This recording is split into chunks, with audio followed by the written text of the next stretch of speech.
একটা কথা আপনাদের বলা হয়নি মায়েরা, বিহারী কিন্তু জানে না আমি যে কৃষ্ণের কাছে যাচ্ছি সেটা আসলে ভগবান।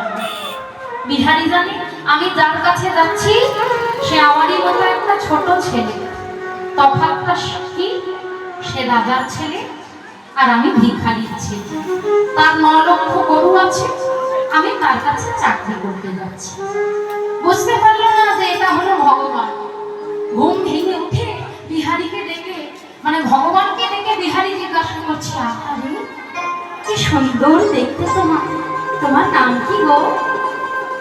ভগবান বলছে, এই যে আমার নাম পরে বলছে, আগে বলো তো তোমার নাম কি? আমার নাম বিহারী লাল গো, বিহারী লাল। বাহ, তোমার নামের সঙ্গে তো আমার নামের অনেক মিল আছে। তোমার নাম বিহারী লাল আর আমার নাম হলো বাঁকুল বিহারী। তাহলে তুমিও বিহারী, আমিও বিহারী। আজ থেকে আমরা দুজন বন্ধু হয়ে গেলাম। কেমন? ও বন্ধু, তোমার জন্য কি এনেছি দেখো, সুস্বাদু দধি, একটু পান করো। বিহারী বলছে, না গো না, তোমার দেওয়া দধি আমি খাবো না। কেন? বলে, আমার কাছে তো করি নাই। আরে দূর বোকা, যাকে বন্ধু বলে ডাকছো তাকে আবার করি দিতে লাগবে নাকি?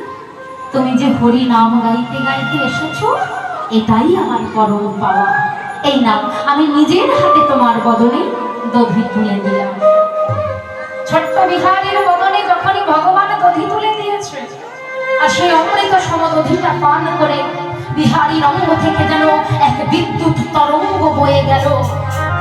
15 দিনের ক্লান্তি নিমেষের মধ্যে দূরীভূত হয়ে গেল।